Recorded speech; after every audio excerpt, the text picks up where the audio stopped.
Dr. Sandeep Jha. I'm a liver disease specialist and liver transplant surgeon, and I work as a consultant at Manipal Hospital, which is in Dwarka, Delhi, India.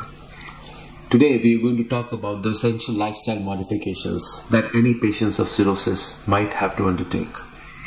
Now, living with cirrhosis is unfortunate news, but if you have the right guidance and management, then you can live a more fulfilling life, even with cirrhosis. And that is the purpose of my YouTube channel, Living with Cirrhosis. So, if you look at the lifestyle modifications that have to be taken in patient cirrhosis, you have to understand that you're fighting two elements at the same time. One is the liver failure or the cirrhosis itself, and the second is the cause of cirrhosis or the underlying reason why your liver went into failure in the first place. So if we talk about those factors, then diabetes is one of the most important factors that we come across these days. So it is very important to keep your sugar under check so that no further damage can happen to an already compromised liver. So it is very important. Secondly, if your liver is damaged due to hepatitis B or hepatitis C, then you might have to take your medications to keep the viral load or the number of viruses in the body under check.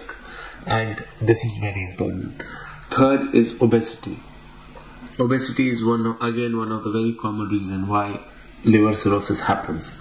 And if you can lose weight, it will help remove one of the important destructive factors to the liver. Also, you can have a discussion about the possibility of bariatric surgery.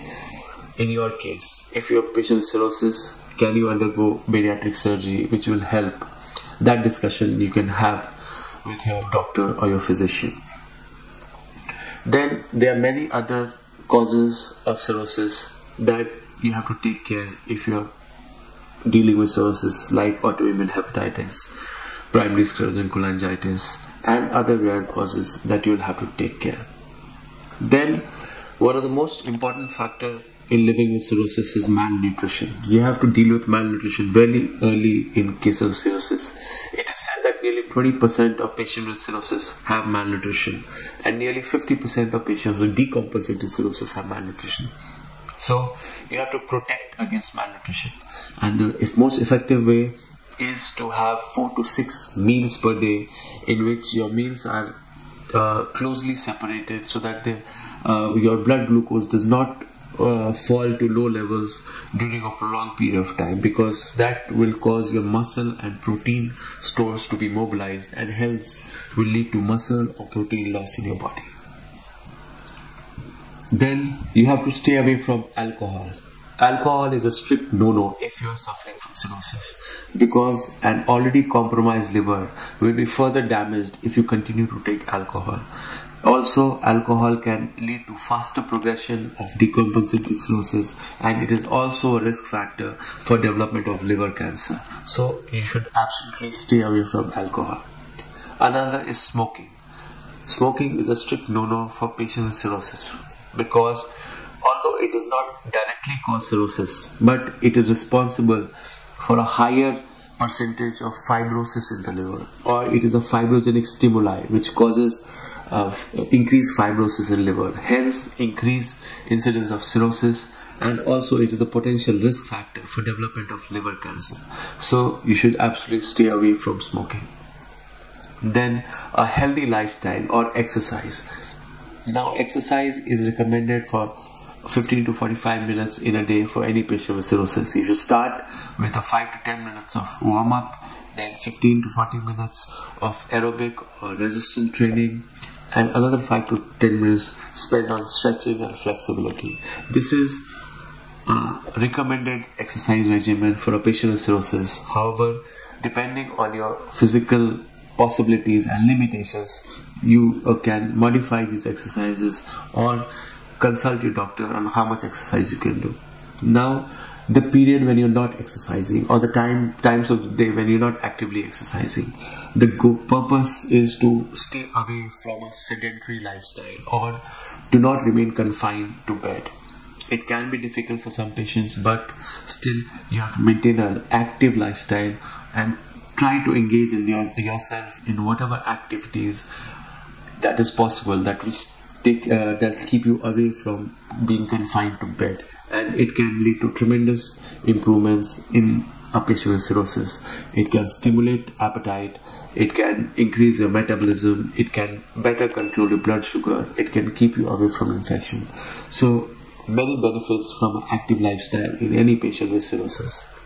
Another aspect is infections. Now, cirrhosis is a state of immunosuppression, so you should avoid having street food or any potential source of infection from food or water that is contaminated. You should avoid it at all costs, because since the immunity is compromised, you can catch infections very easily, and they can develop very rapidly in a patient with cirrhosis, and it can also push a patient with compensated cirrhosis towards decompensated cirrhosis. So you should watch against any source of infection.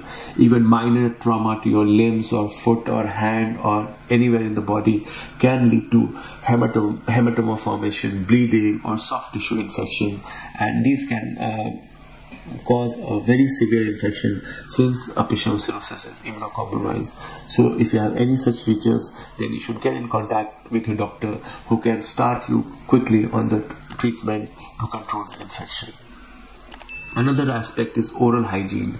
You have to stay away from poor oral hygiene, because again, a dental infection is a source of poor oral hygiene is a source of dental infection, which can lead to sepsis in a patient or severe infection in a patient with cirrhosis. So the recommended thing is that you should brush at least twice a day and visit your dentist at least once a year to guard against poor oral hygiene or oral infection. Also, these patients with cirrhosis have a prolonged history of illness and prolonged course of disease, so they are very prone to develop anxiety and depression. So you should guard against these problems if you have cirrhosis, and actively seek counsel if you feel any forms of anxiety or any signs of depression. Patients with cirrhosis should avoid painkillers like NSAIDs, aspirin, paracetamol, ibuprofen should be completely avoided, because they lead to worsening of cirrhosis, and they also lead to damage to the kidney, which is already compromised in any patient with cirrhosis. So painkillers or NSAIDs are a strict no-no in a patient with cirrhosis. The similar thing goes for sleeping pills, because sleeping pills are metabolized in the liver, and if your liver is compromised, then these pills may not be metabolized or may not be excreted, and hence they can lead to irreversible coma or encephalopathy, which is a sign of decompensated cirrhosis or liver failure, and hence indiscriminate use of the sleeping pills can lead to decompensated cirrhosis or encephalopathy. So they are a strict no-no in a patient who has liver cirrhosis. And the most important aspect of your lifestyle is a regular lifestyle. You should not miss your doctor's appointments, which have to be done on a regular basis. It gives the doctor an opportunity, and also an opportunity to guard against a potential complication, change your medication, discuss your symptoms with the doctor, and live a more fulfilling life with cirrhosis. Every appointment is an opportunity to fix your medication, to screen for liver cancer, to look for any signs of decompensated cirrhosis, and if your cirrhosis is progressing, it is an opportunity to counsel and prepare yourself for a potential liver transplant in the near future. So with these changes in your lifestyle, you can live a more fulfilling life even with cirrhosis. And if you think there was important information in this video, then like and share this video, and also subscribe to this channel Living with Cirrhosis, so that more and more people can benefit from this information. Thank you.